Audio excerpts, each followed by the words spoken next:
গ্রাম বাংলা রাঁধুনি পেজে আমি রুবি আহমেদ আবারও আপনাদের মাঝে নিয়ে হাজির হলাম আমার একটি রেসিপি। তো আজ আমি তেলের তেলের পিঠা আমার শাশুড়ি মায়ের হাতে শেয়ার করব আমার পেজে। তো এখানে প্রায় 1.5 কেজির মতো চাউলের গুঁড়ো আছে। তো এই চাউলের গুঁড়ো দিয়ে তেলের পিঠাগুলো বানানো হবে। তো চলুন দেখে নেওয়া যাক আর কী কী লাগে। চাউলের গুঁড়ো আর খেজুরের গুড় আর চিনি দিয়ে আওলা করে নেওয়া হয়েছে। তো চাউলের সাথে এখন আটা দেওয়া হচ্ছে। তো আটা দেওয়ার ফলে পিঠাগুলো একটু নরম হবে, তাই অল্প পরিমাণে আটা দেওয়া হয়েছে। এখন গোলাটা গুলে নেওয়া হবে। তো তেলে পিঠা বানানোর জন্য এখন গোলাগুলো গোলানো হবে।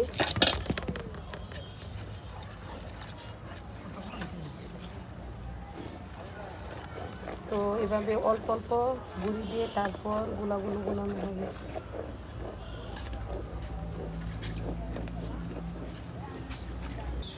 তো এখন আবারও চাউলের গুঁড়ো দিয়ে গোলা হবে। এভাবে অল্প অল্প করে গুঁড়ি দিয়ে তেলে পিঠা গোলাগুলো গোলানো হবে। তো সবগুলো গুঁড়ি দেওয়া হয়ে গেছে। তো আপনাদের কাছ থেকে আমি দেখিয়ে দিচ্ছি।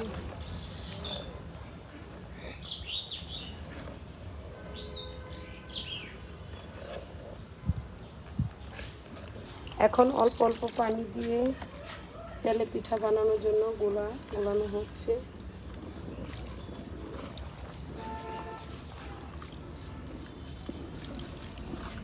কোরবানির ঈদ, তো ঈদ উপলক্ষে আমাদের গ্রামে অনেক বাড়িতে পিঠা বানানো হবে, তাই আমার পেজে আপনাদের মাঝে শেয়ার করতেছি তেলে পিঠা।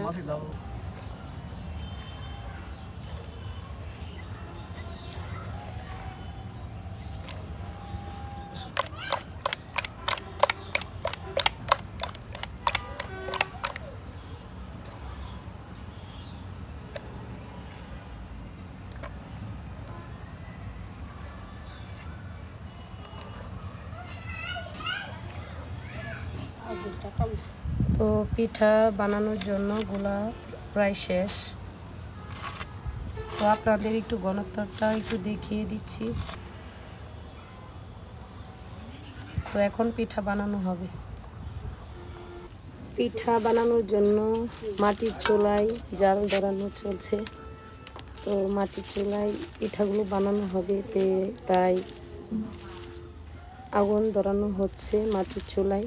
তো এখন কড়াইটা বসিয়ে দেওয়া হবে। তো কড়াইটা বসিয়ে দিয়েছি। তো কড়াই গরম হয়ে গেছে, এখন তেল দেওয়া হবে।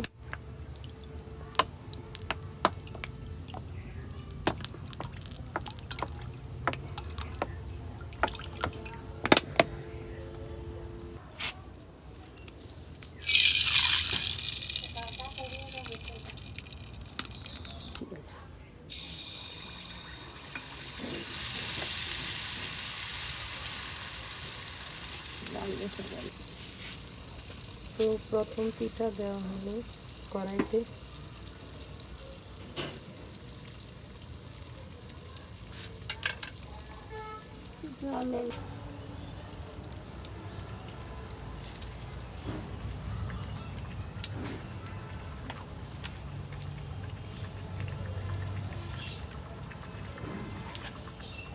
তো মাটির চুলায় তেলে পিঠা বানানো হচ্ছে।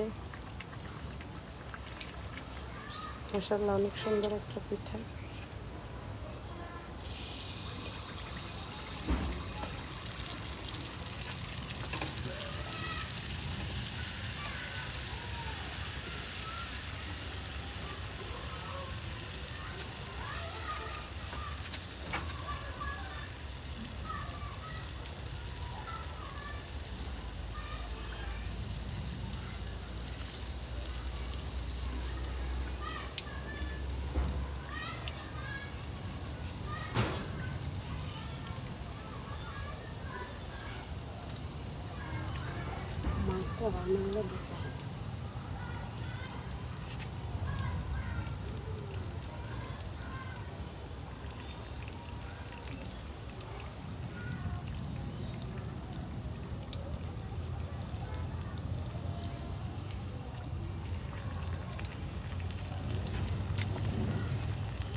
তো আকাশে মেঘ আসবে, বাইরে ভীষণ বাতাস।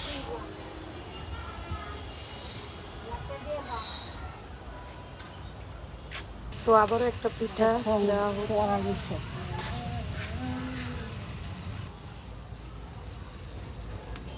তো একটা পিঠা নামানো হলো, তো আরেকটা পিঠা দেওয়া হচ্ছে, হয়ে গেছে।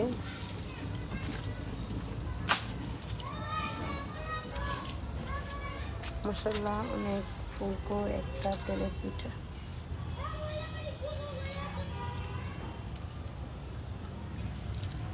তো পিঠা এক পাশ হয়ে গেছে, এখন অপর পাশ উল্টে দেওয়া হচ্ছে।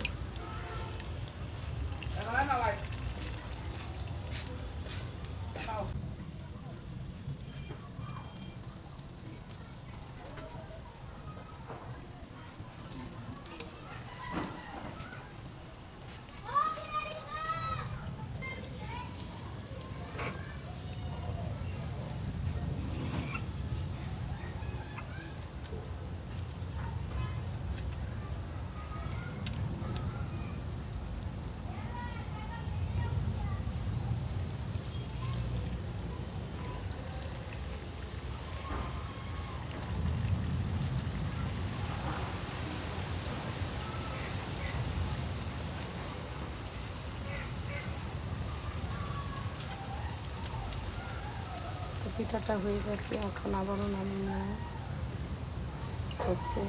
তো আবার একটা পিঠা দেওয়া হবে।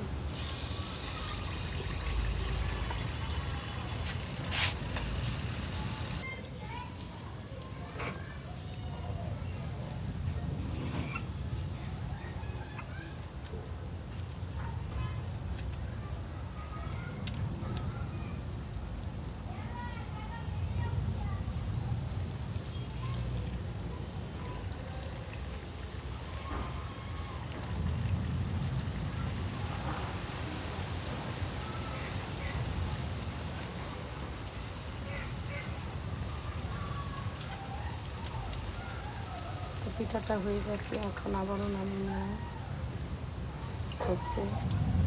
তো এভাবে সবগুলো পিঠা বানানো হয়ে গেছে। মাশাআল্লাহ, সবগুলো পিঠা দেখতে যেমন সুন্দর, খেতেও বেশ মজার হয়েছিল।